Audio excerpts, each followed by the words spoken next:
Lux presents Hollywood.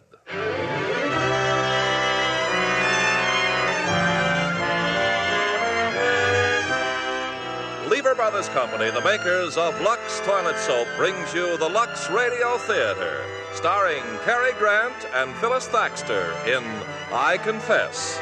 Ladies and gentlemen, your producer, Mr. Irving Cummings.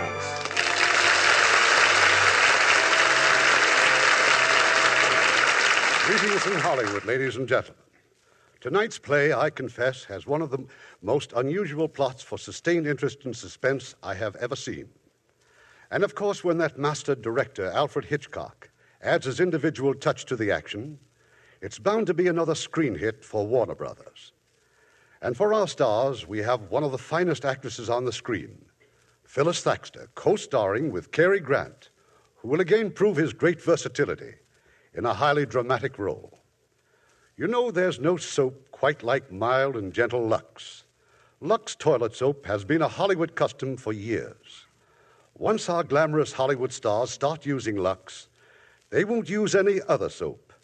And once you start using it, you'll know why 9 out of 10 screen stars depend on Lux soap for their complexion care.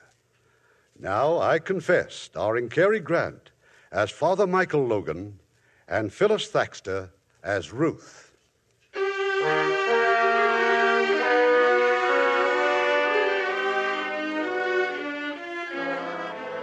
Night, the venerable city of Quebec.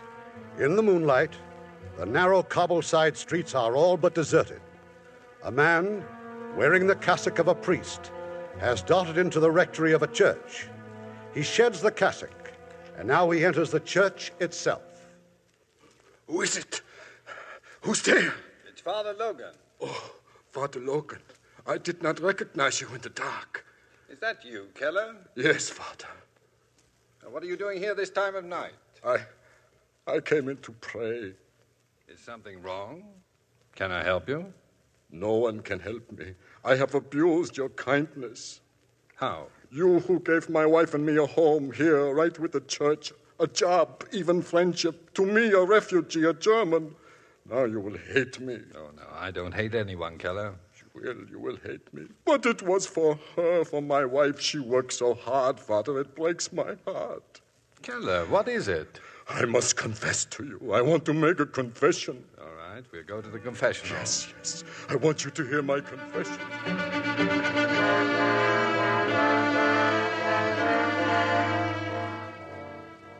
So, you've been to the house of Mr. Villette. Go on, Keller. Yes, Villette the lawyer. I killed Mr. Villette. Keller! I went to steal his money. I wore a cassock. If anyone saw me, they would think I was a priest. I was looking for the money when Villette surprised me. I did not mean to kill him. You must believe me, Father. I did not mean to kill him.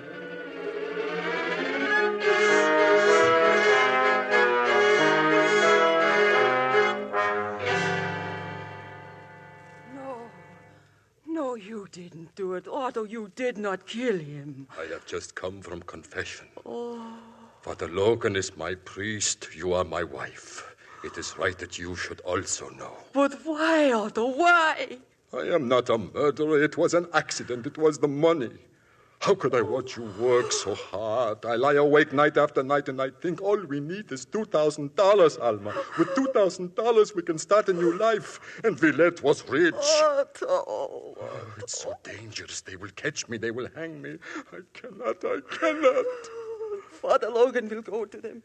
He will tell them. He will tell them? No, he cannot tell them what he heard in confession. Police will come. Why, Alma? Why should they come? I have told them nothing, have I? Alma, no one knows. Father Logan knows. But he cannot tell them what he heard in the confessional. Can't you understand that? What are you going to do? Nothing at all. In the morning you are going to the police? Tomorrow is Wednesday, Alma. Isn't that the day when I attend to Mr. Villette's garden? But he is dead. I always work in Mr. Villette's garden on Wednesdays. Tomorrow is Wednesday. Now go to bed. You need to rest. Rest, Alma. Rest.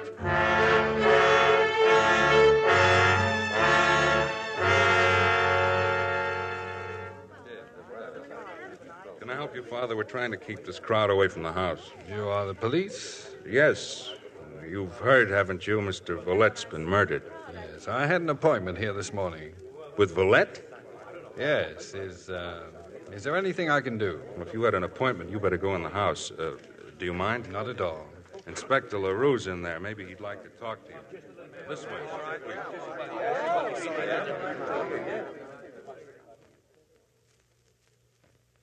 Father Michael Logan, huh? What church, Father? The Church of Saint Marie, Inspector. Well, how are Father Millet and Father Benoit? They're both very well, thank you. Good. So you had an appointment with Villette? Yes. Anything special? No, there was something You've heard what's happened, of course, Father. Oh, we've got Keller in the next room. Keller? He works at the rectory, doesn't he? Yes. He and his wife work there. Poor devil's terrified. I've been waiting for him to settle down. I see. It was Keller who found the body. You don't mind if we call on you later? No, I'll be at the church. Maybe that we'd like to know what your appointment was all about, eh? Well, I'd better see Keller now. Yes, well, goodbye, Inspector. All right, Murphy, bring him in, will you, please? I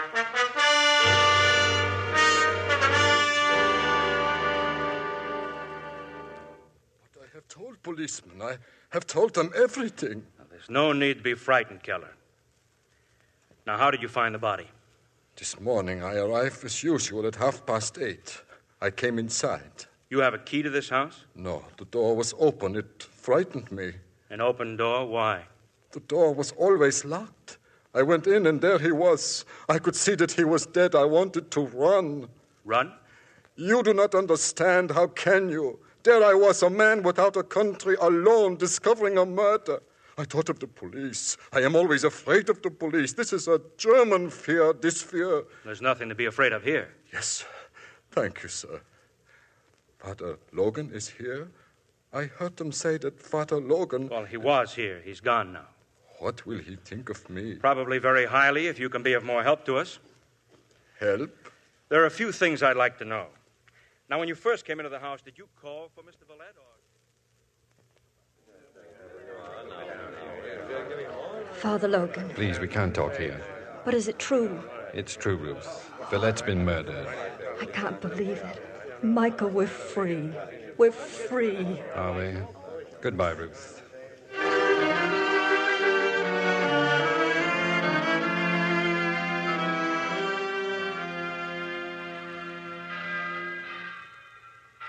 Father Logan? Come in, Keller. The police, they sent me home. I must talk to you, Father. Why? Why did you come to Villette's house? I know what you must think of me, but I can't give myself up. They would hang me. Has not God forgiven me, thanks to you? But the police never would. I don't know what you're talking about. I confess to you. It was my confession. You must tell me what to do. There's nothing I can add to what I've already said. You are so good, Father. It's easy for you to be good. Have you no pity for me? Otto? Alma? Father Benoit, he asks, will you please mend the tire on his bicycle? Yes, right away. The front tire, you left it at the back door. Please, Father. You'd better go now and fix the tire.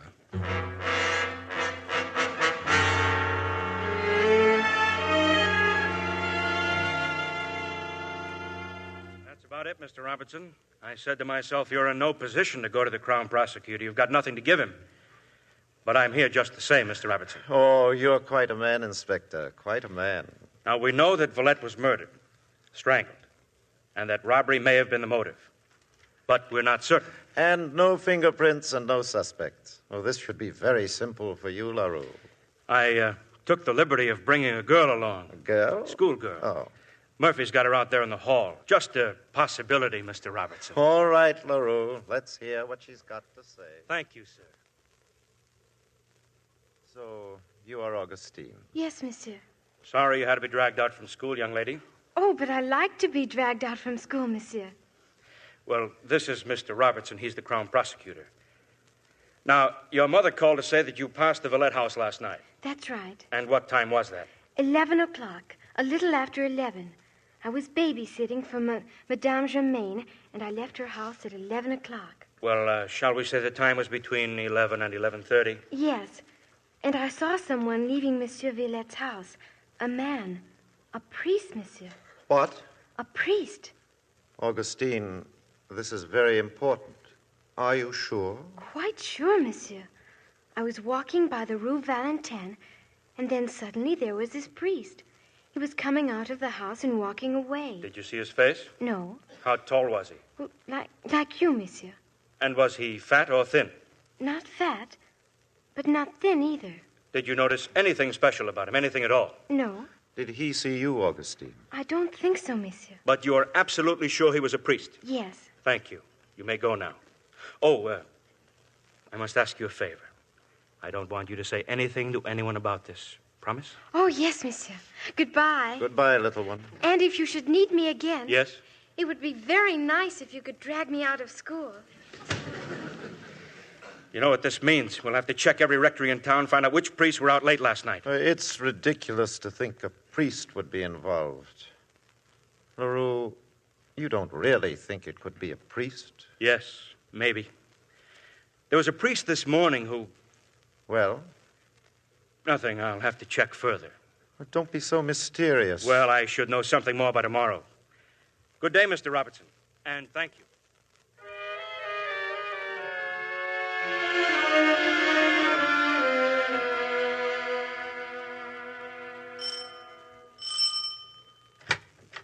Inspector. Evening, Keller. Father Logan, do you suppose I could see him? Father Logan? Oh, sit down, please. I'll see if I can find him. Thank you. Who was it, Otto? Who at the door? A man to see Father Logan. They drove away in the man's car. Alma, have you washed the cassock? Not yet. Where is it? Upstairs in our room. Do not wash it. I do not want it washed. But why? Listen to me. There is something you must never forget.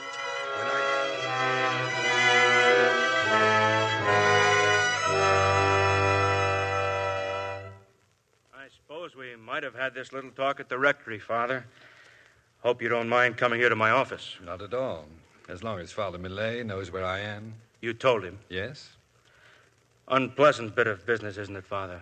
If there's anything I can do... Well, just a few questions. Now, how long have you been at St. Marie's? Nearly 3 years. You know, I guess I've known Father Millet for 25 years. I was a choir boy when he was over at the Basilica. Yes, he told me tonight what a fine voice you had. He's just forgotten, that's all. I hear you were in the Army. Yes. Got the military cross, huh? Yes. You seem to have done a number of brave things. Well, I survived. Are you given to understatement, Father? Well, that depends. Now, this case, this Villette murder, it's all understatement so far. You knew Villette, right? Yes, slightly. Well, then maybe you can help me. What was he like, Father? Oh, I didn't know him well. Well, did you know him socially or in a business sort of way? Actually, neither. I met him once many years ago. Cigarette? Thank you, no. It's a funny thing. No one seems to have known this Villette, really known him. Yet he was a lawyer, had clients. Not one of them has any information that means anything. May I ask what you were going to see him about yesterday morning? Well, that was a personal matter. Well, were you acting for someone, Father? One of your parishioners, perhaps? I can only tell you that my visit had nothing to do with Villette's death. Oh, of course it didn't. But you do understand, don't you, that I must consider every scrap of information? Yes. When a crime's been committed, each scrap of information is important to us. Of course. I know sometimes it seems like prying. It can be very embarrassing. Oh, I'm not embarrassed, Inspector. Good. Well, I've been wondering about that lady you met outside Villette's house. She was in that crowd out there. I just happened to glance out the window when I saw you talking to her. Inspector, the appointment I had with Villette could not be of any importance to you. Oh, but we're not discussing that at the moment, Father. You see, with a murder, one has to jump from one detail to another. Forgive me, I guess I jumped too abruptly for you. Well, perhaps I just don't follow as fast as you jump. I'm sorry. See, I have a methodical mind. I have to take things one by one. Well, about this lady you met out there on the sidewalk. I wish I could discuss it, but I can't. May I ask who she is? She isn't involved. Excuse me, Father, but that's something for me to decide. I know. But you'll have to take my word for it. She's not involved. Your word. I respect your word, but I need help. I'm not able to help. I see. I just don't want all this mystification to make things too awkward for you, Father. Awkward for me? A priest was seen leaving Villette's house at the time of the murder. I saw a priest outside Villette's house the next morning. Well, Father? Well? Too much mystification might lead one to believe that both priests were one and the same, mightn't it? What do you have to say? What would you want me to say? That's up to you. Well, then, I'd say that a man of intelligence would not be led to believe anything on so little evidence. You're perfectly right. We've checked on every priest in Quebec. Each can account for his movements at the time of the murder. That is, each, except one. Where were you at 11 o'clock, Father? I was walking. Alone? No. Good. Now, if you'll just give me the name and address of the person. I can't. Father, don't you want to help me? I've done my best. But you refuse to answer my questions. I know, and I'm sorry, but it isn't possible for me to answer them. It's a pity. A great pity. But I thank you for coming, Father. Good night. Good night, Inspector.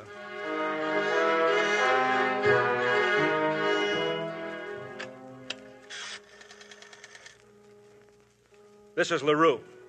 Get me Mr. Robertson. Yes, the Crown Prosecutor. Try his house. If he isn't home, find out where he is. I've got to talk to him.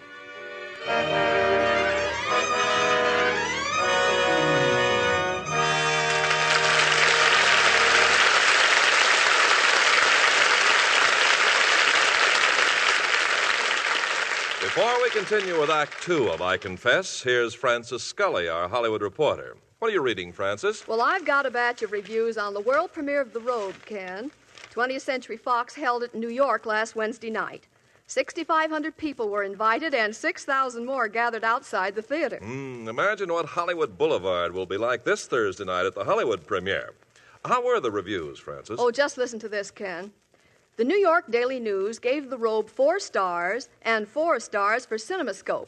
The first time in its history any picture received this rating. And what else did they say about CinemaScope? Well, it's considered the greatest motion picture advance in sound. How big is that CinemaScope screen again, Frances? Well, it's 65 feet long and 24 feet high.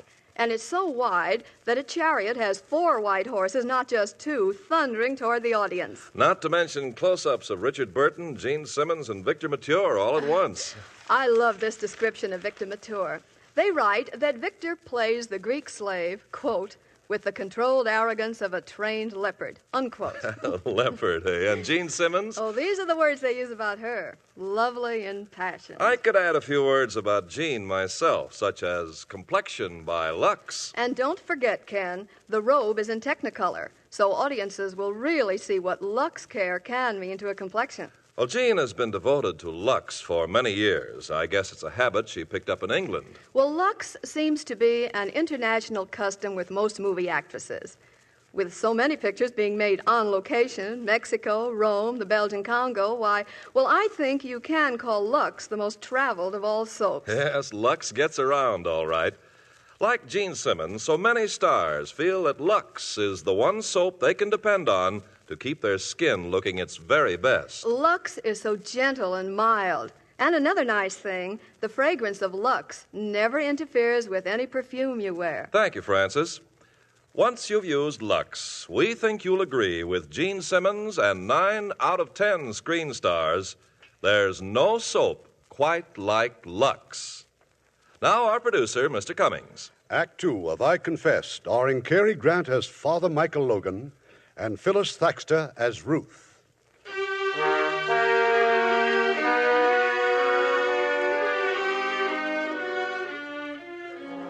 It's a few moments later. Mr. Robertson, the Crown Prosecutor, is not at home, but Inspector LaRue has found him. He's been a guest tonight in the home of some old friends, Pierre Granfort and his wife, Ruth. Sorry, Ruth. Looks like I've got to say goodnight. That phone call just now, it's about that Villette murder. Don't look so unhappy, Willie. Well, there's a very unpleasant angle. A priest is under suspicion. What nonsense. Well, he was seen leaving Villette's house. Which priest? Do they know his name? Inspector LaRue thinks it's a Father Logan from St. Marie's. Well, I hate to leave. Thanks for a lovely dinner. Good night, Willie. Oh, no, don't come to the door. See you soon, Pierre. Stop worrying. It's ridiculous. Why on earth would Father Logan... Shut up. Oh, please, shut up. I'm sorry. You're still in love with him. Am I? You never spoke about it. And I'm not going to speak about it now. But you are going to speak about it. I'm not going on like this. Do whatever you wish. It's very simple, isn't it? What does one do when his wife's in love with a priest? You can leave me. How easily you can say that. I'm not in love with you. I have never been in love with you. You know that. I never wanted to believe it. That's not my fault. I've never pretended anything with you. I hope he's in trouble. Terrible trouble. Oh, Michael. Michael.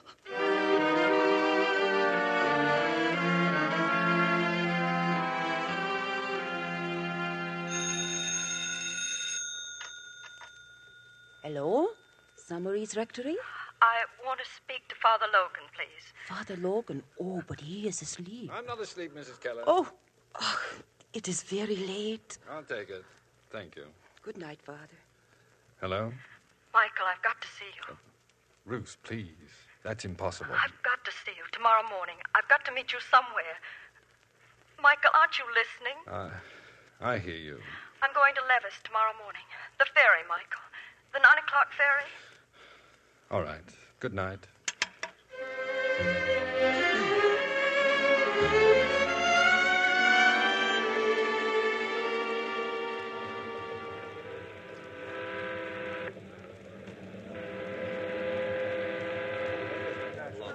Well, good morning. Good morning, Father Logan. Walk over here.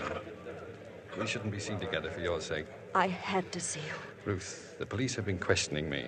They saw the two of us talking outside of Villette's house. They're trying to find out who you are. I don't care. I've got to tell you, you're being suspected. I know that. The only thing is for me to tell them that you were with me that night. You can't. They want to know why. I'll tell them everything if I have to. You've got to think of yourself. You've got to think of your husband. Think of him before I think of you. I've never been able to do that. You must. It's too late to think of him. I'm not that good. I love you. I've always been in love with you. I know it's wrong, but I can't help it. Do you want me to lie to you? I don't want you to lie to yourself. I haven't changed, Michael. I've been married 7 years, and I haven't changed. But I've changed. And you must understand. I'm a priest. I chose to be what I am. I believe in what I am. Michael. Ruth, I want you to see things as they are and not go on hurting yourself. Don't pity me. Our meeting like this is wrong. It's all wrong. It won't happen again. I won't bother you again. Goodbye. Ruth.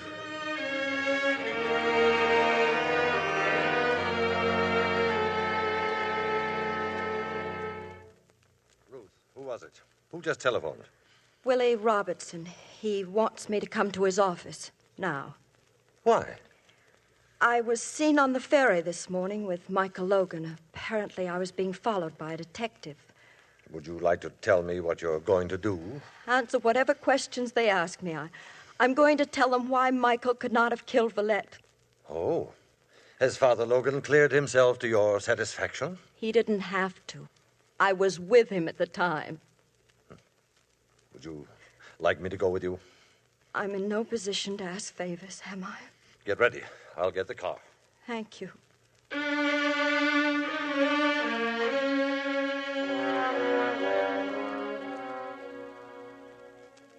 Ruth, Pierre, I'm so terribly sorry about all this.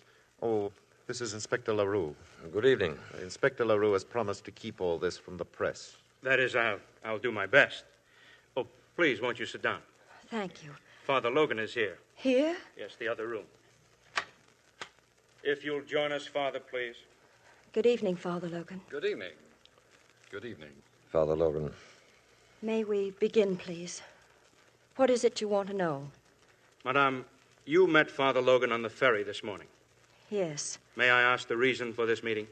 I don't think the reason could help you, Inspector. You also met Father Logan on the morning following Villette's murder in front of the house. Yes. And the reason for this meeting? I had an appointment with Monsieur Villette. But Father Logan, knowing of the murder, stopped you from entering the house. Am I right? Yes. Of course, Father did not know you had an appointment. But he did know. The night before, I'd met Father Logan. I told him I was going to see Villette at 9:30 the following morning. Madame, just so I don't misunderstand, you met Father Logan on the night that Villette was murdered? Yes. Where? We took a drive in my car. At what time, please? Between 9 and 11. Are you sure of the time, Madame? Yes, I came home just after 11. My husband had come in just 5 minutes before. That's correct, Inspector. You told your husband that you'd just seen Father Logan? No, I did not tell my husband. Inspector, I beg you. Must your questions be so personal? Madame, do you understand why I must ask these questions? Yes. And I came here to tell you that Father Logan could not have been involved in Monsieur Villette's death, because I was with him at the time. I accept everything you have said, Madame. But I must know the reason for your appointment with Villette. Villette was blackmailing me. He was what? I met Father Logan to ask his advice. But your husband? You had not told your husband about this? No, it was nothing to do with my husband. You turned to Father Logan for advice, but not to your husband? Father Logan is an old friend. Then he knew that you were being blackmailed. How could he? I hadn't seen him in years. But you just called him an old friend. Inspector LaRue. Yes, just a moment, LaRue. My wife is not under oath. She doesn't have to answer these questions. Monsieur, I have only one more question. Why were you being blackmailed, Madame? You needn't answer that. Why shouldn't she? Ruth, it isn't necessary. Don't answer. Madame, are you trying to protect Father Logan? From what? He hasn't done anything. It would seem as if he had. You don't care whom I hurt, do you? Just as long as I answer your questions. Madame, a man has been murdered. Ruth, if you think you'd like the advice of a lawyer... Thanks, Willie. I don't think that will be necessary. The blackmail was about me and Father Logan, Inspector. You were aware of this, Father? Yes. If you will continue, Madame. I'll have to go back a long time, to the beginning of the war. It was long before Michael had entered the church. He was working then for the government, and we'd fallen in love. He was one of the first to volunteer. I hated him for that. I was selfish even then. He took things so seriously. War and love. Yes, even love. I begged him to marry me before he left, but he wouldn't. It seemed so long ago. Ruth, how could you talk of our getting married? You know I'll be shipping out soon. Oh, but darling, that's why I want to marry you. Well, aren't there enough widows as it is? Michael. You think I don't love you enough. I love you too much. Much too much. Don't you see? There's just no telling when I'll get back. Or if I ever will. Meanwhile, you'd better forget about me. How can you say that if you love me? If I love you. There never can be anyone else, never. Ruth, won't you understand? It's so unfair to you. You think it's fair to tell me to forget you? You know something? You're a very stubborn girl, aren't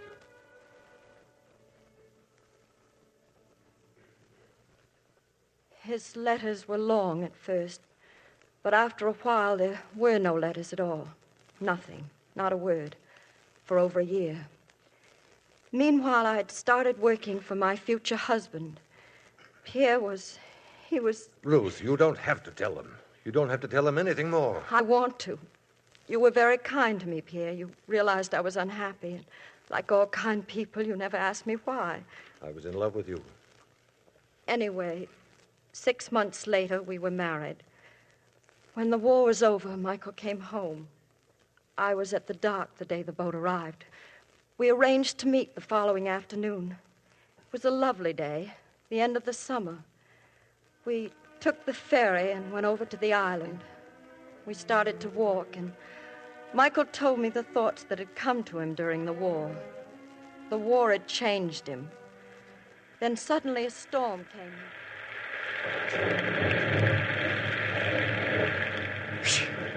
Well, this won't do at all, will it? You don't even have a jacket. Oh, what's a little rain?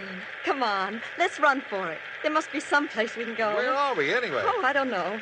It was a beautiful meadow a minute ago. Oh, you're getting soaked. Oh, look, there's a house across the field. Maybe they'll let us stay there.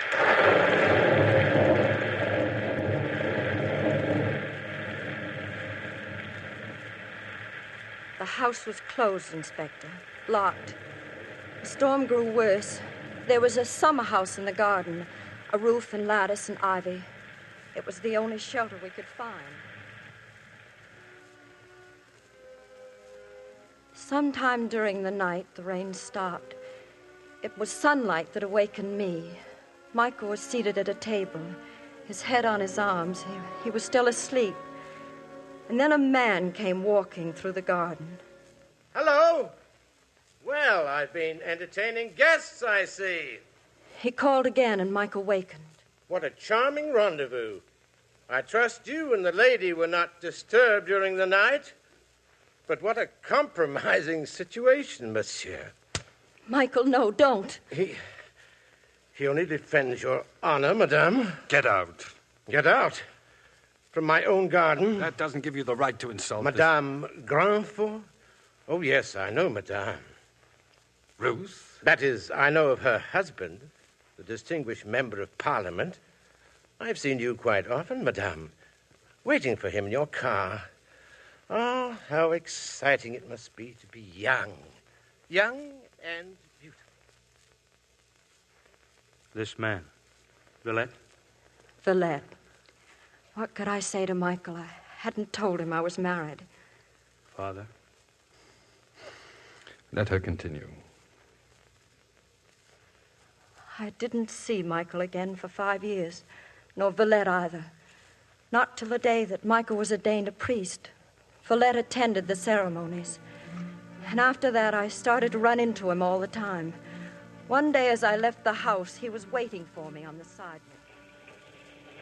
And those are the facts, Madame Grandfort. If I don't act quickly, there'll be a terrible tax scandal.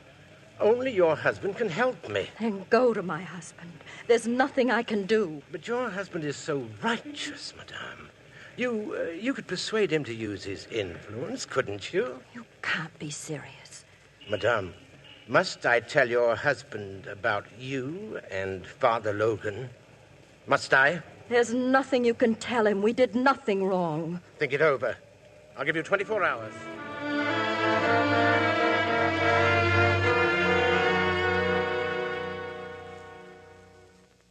I was helpless, frantic. If Villette started to talk, Pierre's career in politics would be finished. Michael might be unfrocked. I thought that maybe Michael might help. I telephoned him at the rectory. We met that night, and as we drove around the city, I told him what had happened. I want you to take me back to the rectory, Ruth, and then I want you to go home. What are you going to do? Leave Villette to me. I'll talk to him. Can you meet me in front of his house tomorrow morning, say at 9:30? Yes, of course. It'll be all right, Ruth. Villette will listen to reason. Don't worry about it anymore. So that explains your appointment with Villette. Yes, I see. I arrived at 9:30. I couldn't understand why the crowd had gathered. Then I saw Michael, and he told me Villette was dead. I couldn't believe it. I was free. The rest you know. Some of it, anyway. Inspector, may my wife leave now? Certainly. Father Logan has his alibi now, doesn't he, Willie? Of course. Thank you. Ruth, come. Good night. Thank you, Madame, for your help tonight. Yeah, Willie. Would you like to go now, Father? I said, would you like to go now? Go? It's been a terrible ordeal. We're very grateful. Yes. Well, good night. Well, it's over, Inspector. Is it, sir? I'd like you to see this report. What report? Dr. Bonnard, the autopsy surgeon. He claims that Villette could not have died before 11:30. Oh, wait a Madame moment. Grandfort said that she left Father Logan at 11. You can do a lot of things in 30 minutes. I had never quite understood why Father Logan should have killed Villette, but now I think I can understand. And I thought it was over. I'm afraid not, Mr. Robertson. Only beginning.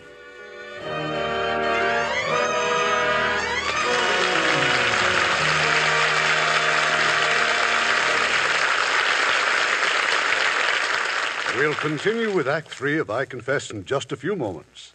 Now we're going to meet lovely Joan Weldon, who was signed by Warner Brothers while singing in Song of Norway. What singing haven't you been doing lately, Joan? I'm in So This Is Love, Mr. Cummings, but I don't sing. I'm actually more interested in becoming a dramatic actress like Barbara Stanwyck. You don't come any better than Barbara. I saw her in the new Milton Sperling production, Blowing Wild, at the studio recently. Gary Cooper, Ruth Roman, and Anthony Quinn are stars in it, too. It was shot in Mexico, mostly near Cuernavaca, and the cast lived in one of those old, established world places, built in 1527 by Cortez, the Spanish conqueror. Sounds like the picture Blowing Wild would have some wonderful scenery in it. Oh, it has, Mr. Cummings, and a very exciting story involving oil fields and armed bandits. Judging by the looks of Miss Stanwyck at the end of the picture, well, I hope she had Lux toilet soap along with her. Why is that, Joan? Miss Stanwyck was covered with oil and debris. She plays the part of an unscrupulous woman, infatuated with Gary Cooper. And I guess you'd say she gets her just desserts in the end. Well, Joan, knowing how much Barbara Stanwyck likes Lux, I'm sure she brought several cakes along. Lux is my favorite soap, too, Mr. Carpenter, for my complexion and in my bath. Most screen stars feel that way about Lux, Joan. They believe there's nothing more refreshing than a Lux bath. It's a great pick-me-up after a strenuous day. It certainly is, Mr. Carpenter. Well, thank you, Joan, and I'll be looking forward to seeing you in a dramatic role soon. Use the generous bath-size Lux. We think you'll like its creamy lather and pleasant fragrance as much as 9 out of 10 Hollywood screen stars do. We pause now for station identification. This is the CBS Radio Network.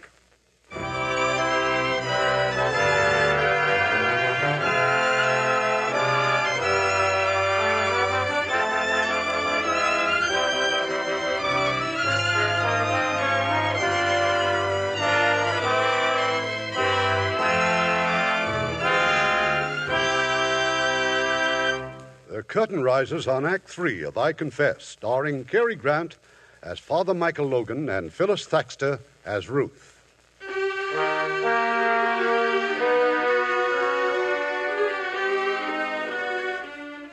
It's very early the following morning, but already the phone has rung in the Granfor home. An urgent call from Mr. Robertson, the prosecutor.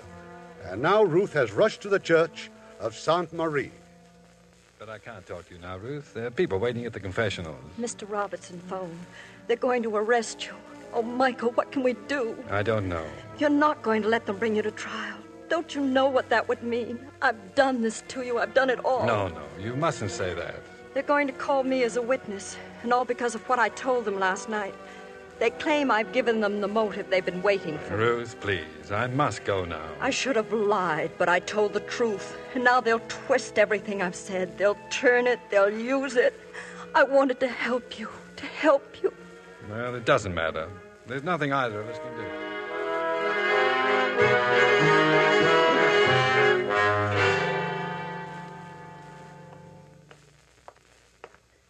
Father Logan. Keller? What is it? I can talk to you now. You are through with confessions? Yes. You have been talking to the police. They asked about me. You told them about me? I'm going to be arrested, Keller. You? You are trying to frighten me. You think by telling me that I will give myself up. So what are you going to do when they arrest you? I don't know. You are frightened. Maybe they will hang you instead of me, and that frightens you. But you can't tell them, can you? You can't tell them as long as you are a priest.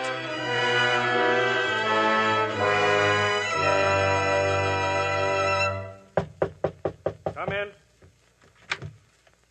Father Logan. You've been looking for me, Inspector LaRue? Yes, Father. Yes, indeed, we've been looking for you. For about 3 hours, we've been looking for you. Every policeman in Quebec.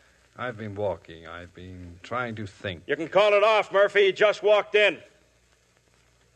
You had lunch yet, Father? No. Well, let me order something for you.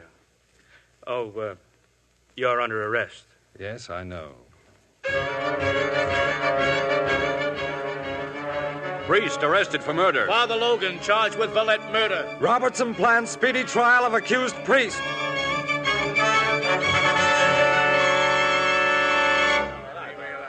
So, if you will tell the court once again, Sergeant Murphy, where did you find this priestly garment, this cassock? The rectory, sir. Father Logan's room. I found it hidden in his trunk. Hidden? Objection, my lord.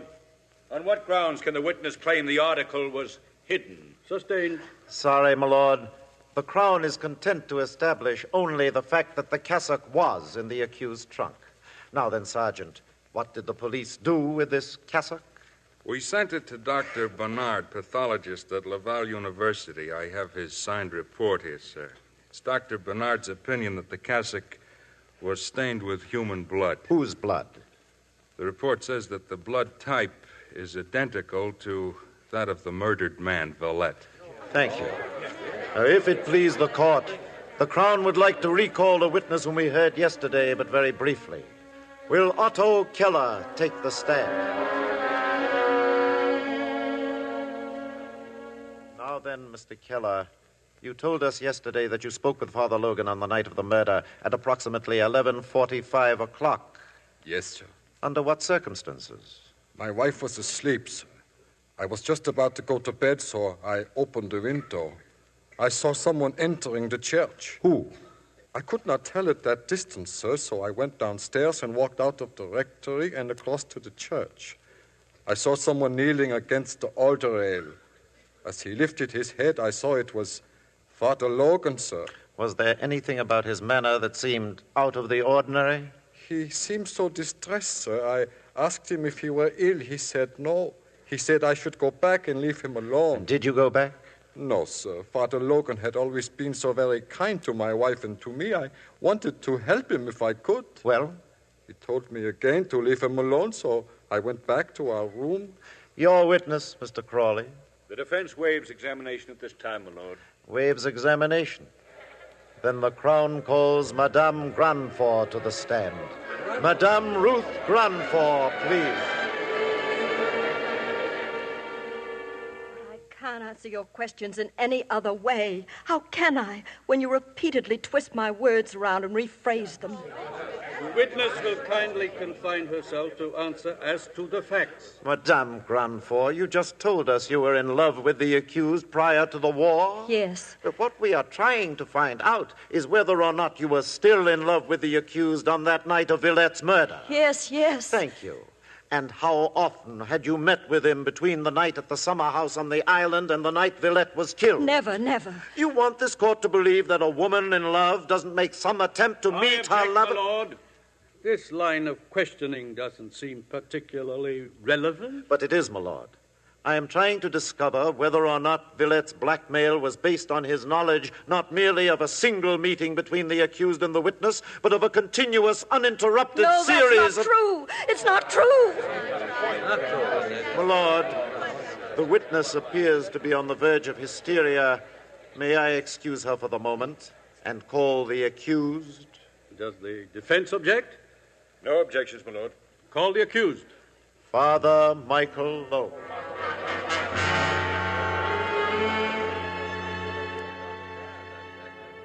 Suppose we begin with the cassock, Father Logan. This is your cassock. No, sir. It is not mine. Then perhaps you borrowed it from someone? No. Yet it was found in your trunk. Someone must have put it there? Yes. Or can you help us by suggesting who? I can't say. Father Logan, when did you decide to become a priest? After the war. And in becoming a priest, were you perhaps trying to hide from something?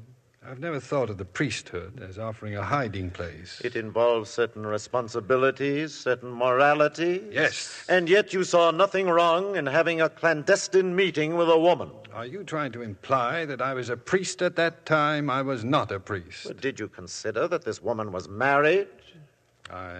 I wasn't aware that she was. And so you spent the whole day with her? Yes. We were good friends. I hadn't seen her in over 3 years. Such good friends that you made no effort to go home that night? We were caught in a storm. Oh, then the storm was the villain. I saw nothing wrong in being caught in a storm. Nothing wrong. Then why, on the following morning, did you hit Villette with your fist? Were you anxious to protect Madame's reputation? Yes. Oh, then her reputation was endangered. You suddenly realized there was something more than merely being caught in the storm. Villette made insinuations. My argument with Villette had nothing to do with any sudden realization. But you hit him in anger. Yes. You hit a man when he merely intruded upon a harmless situation.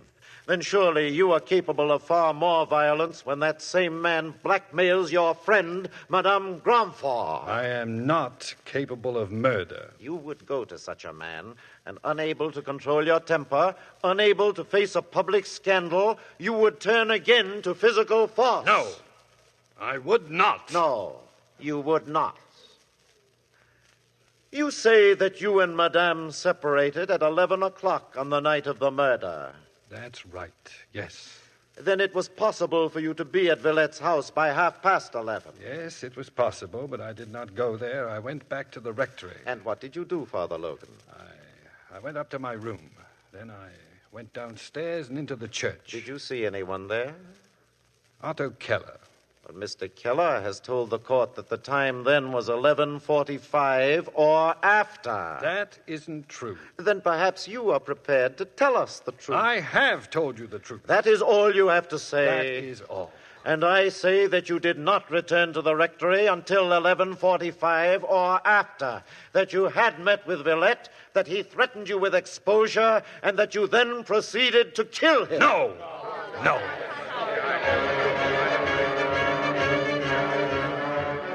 Prosecution rests case. Defense blasts circumstantial evidence. Judge charges jury. Church withholds all comment. Verdict awaited. Priest to hang if guilty.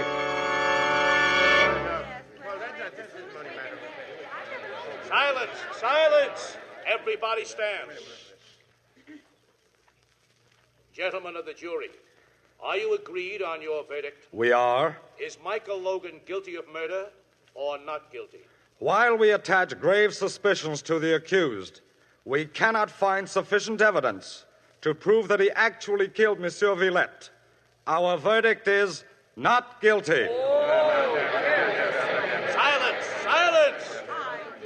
Michael Logan, while I have no doubt, as judge of this trial, that the jury reached their conclusions in utmost regard for justice, I must express my personal disagreement with their verdict. Michael Logan, you are hereby discharged, and this court is adjourned.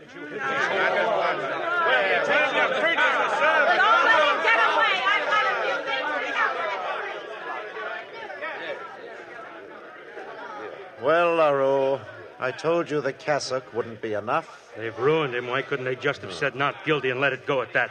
Are you satisfied, Willie? Are you satisfied with all this? Do you think I enjoyed it, Pierre? Someday, perhaps, you and Ruth may forgive me. Ruth? Here, look. Here out the window. What are they doing to him? People are angry, Madame. If he were anyone else but a priest. They're throwing things at him. They're hurting him. The police will handle it. There, you see? I can't even help him now. And after all I've done to him. LaRue, look. Isn't that Mrs. Keller out there? What's she doing? Yes.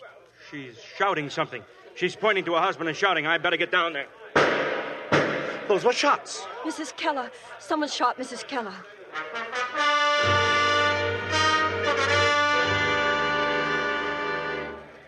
What is it, Murphy? What happened? She was running toward me, Mrs. Keller. She kept shouting, he's innocent. The priest is innocent.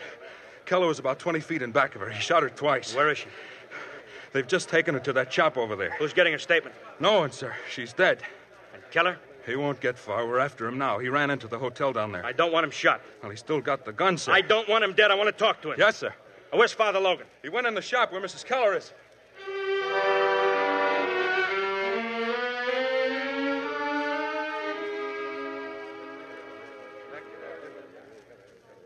Well, Father? All she was able to say was, forgive me. We should have Keller in a few minutes. Now, what about him? Well, I'm not sure what you mean. Why did he shoot his wife? Why did she say you were innocent? I can't answer that. Keller worked in the rectory. He also worked as Villette's gardener. What else can you tell me about him? Well, will you let me try to talk to him? We've got to catch him first. All right, Father, come along. He's somewhere in the hotel. Thank you. What are you trying to do, Father? Protect him? I think we better go to the hotel.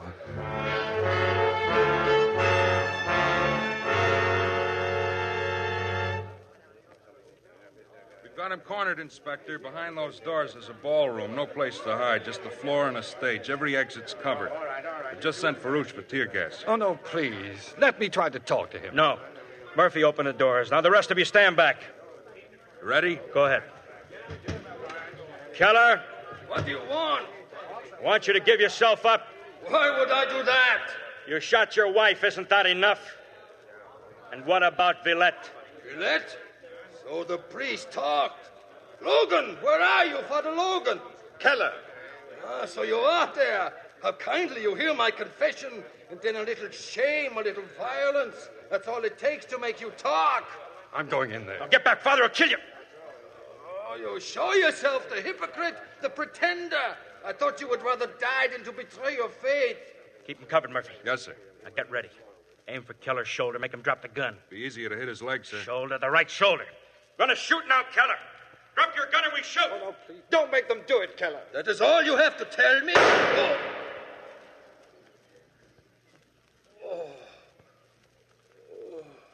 Drop your gun, Otto. There's been enough bloodshed. You must not come closer, Father. I'll shoot you, you know. You won't shoot me, Otto. Why will I not shoot you? Because you call me Otto in such a friendly way, like Alma used to call me Otto. Where is my Alma? She's dead. No, You killed her. it is your fault. Oh, I loved her. It made me cry to see her work so hard. Her poor hands, her poor beautiful hands. She can't be dead. She is. And I am as alone as you are. Oh, no. I'm not alone. Yes, you are. To kill you now would be a favor to you. You have no friends. What has happened to your friends, huh, Father? They mob you. They spit at you. It would be better if you were as guilty as I. Then they would shoot you quickly. Look. 3 bullets. For you, Father. For you. Oh. Oh. Help me, Father. Help me. Quickly, help. Get a doctor, the hotel doctor. Father. Stand back, please, all of you. Forgive me. Forgive me. My head. Hold my head. Yes, Otto. Pray for me. Ego te absolvo, in nomine Patris, et Filii, et Spiritus Sancti. Amen.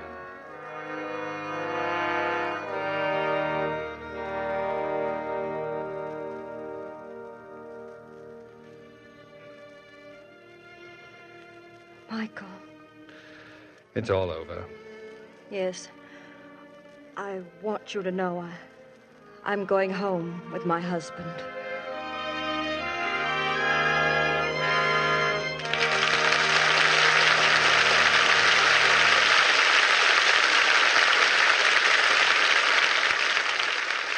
In a moment, our stars will return. Now, here's Hollywood's recommendation for sunshine the year round, Mr. Art Linkletter. Thank you, Ken. And ladies, are you proud to show off your linen closet? You know, a well-kept linen closet is one mark of a good housekeeper. And, of course, it's important to have your towels and sheets and all your linens smell just as clean and fresh as they look. And when you wash them with surf, you know they're clean clear through because they smell clean. There's no need to worry about unpleasant odors like stale, sour soap or the almost medicinal odor left by some detergents. You like the clean, sunshine freshness of your surf-washed linens. When you wash them with surf, they smell like sunshine. And that's true no matter where you dry them, indoors or out, on damp days or dry ones. All-purpose surf is the safe, white detergent for your linens and for everything you wash. And when you wash them with surf, they smell like sunshine. Now, Mr. Cummings with our stars. And we call them forward for a curtain call, Cary Grant and Phyllis Thaxter.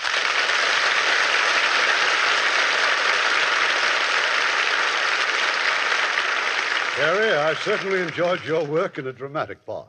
I think people are inclined to forget what a fine dramatic actor Cary is. Well, of course. Oh, well, it was nothing. I just play anything at all. Anything from comedy to opera. Bang, bang. You sing opera, Cary? Well, of course. I used to be in those romantic musicals, you know, where everybody raises a stein to dear old USC. I even had a solo. Oh, you did? What did you sing? Hi, Barmaid. Or was it Hey, Barmaid? Why don't you combine your talents and sing comic opera? Remember the Beggar's Opera? Oh, yes. Laurence Olivier just made the famous old comic opera into a motion picture in England for Warner yeah. Brothers. He's pretty versatile, too. Yeah, well, I think I'll leave singing and Shakespeare to Sir Lawrence, and I'll just stick to drama and comedy. Very wise, Carrie. I believe in staying with whatever you have confidence in. You said it. That's why I've always been a devoted fan to Lux toilet soap. It certainly is a dependable complexion care. Yeah, we can always depend on the Lux Radio Theater for the best in motion pictures. So, what's for next week, Irving? It's not only one of 20th Century Fox's finest pictures, but it tells the story of some of our most exciting American history. It's the great love story of Rachel and Andrew Jackson in The President's Lady. And as our stars, we'll have dynamic Charlton Heston recreating his original role. And as his co-star, lovely and talented, Joan Fontaine. Oh, that will be a wonderful show. Good night. Good night. Good night, and see you soon.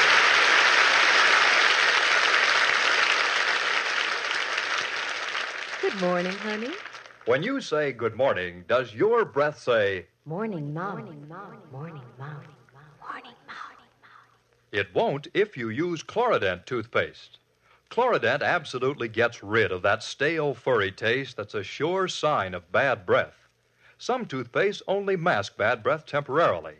But with Chlorident, that wonderful, clean, fresh feeling tells you your breath is sweet, even hours later. Chlorident hasn't got a little dab of chlorophyll, it's loaded with it. And it's got a patented polishing agent that cleans better than any other toothpaste formula, bar none. A great university proved it. Anti-enzyme? Certainly. One brushing stops dangerous acid formations that cause decay for 9 out of 10 people for hour after hour after hour. So to get rid of morning mouth, get Chlorident. Then when you say good morning, your breath says clean and fresh.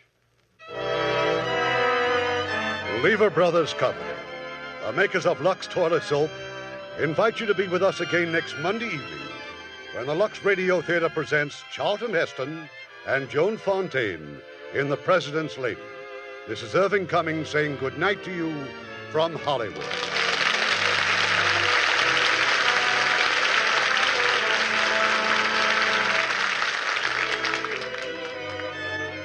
Heard in our cast tonight were Jack Crucian as LaRue, Leonard Penn as Keller, Edgar Barrier as Robertson, Shep Menken as Murphy, George Baxter as Pierre, Ann Morrison as Alma, Charlie Lung as Villette, Jill Oppenheim as Augustine, Bill Johnstone as the defense attorney, and Herb Butterfield, Tony Michaels, and Eddie Marr. Our radio play was adapted by S.H. Barnett, and our music was composed and directed by Rudy Schrager. Well, Francis, why that big smile? Well, I just sort of found $10. What do you mean, sort of? Well, I did some figuring, Ken, and came out $10 ahead. Oh, great. How'd you do that? Well, it's like this. I buy about 15 pairs of nylons a year. I spend, $1.25 to $1.35 a pair. Say $20 a year for stockings. Now, like any smart gal, I give my sheer nylons Lux Flakes care and get double the stocking wear. So I cut stocking costs in half and save $10 a year. Now, isn't that money found? You bet it is, Francis. And any woman can do it just by giving her delicate nylons gentle Lux Flakes care.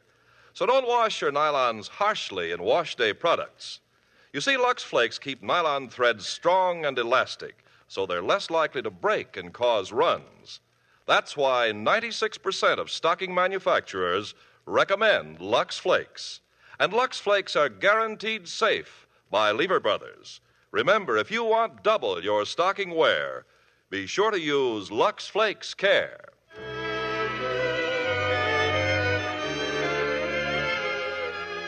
Lever Brothers Company unconditionally guarantees the quality and performance of Lux Toilet Soap, Lux Flakes, Chlorident Toothpaste, and Surf, or your money refunded. This is your announcer, Ken Carpenter, reminding you to join us again next Monday night to hear The President's Lady, starring Charlton Heston and Joan Fontaine.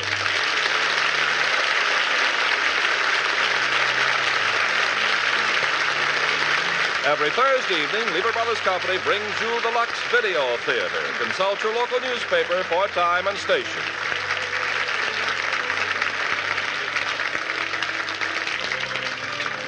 This is the CBS Radio Network.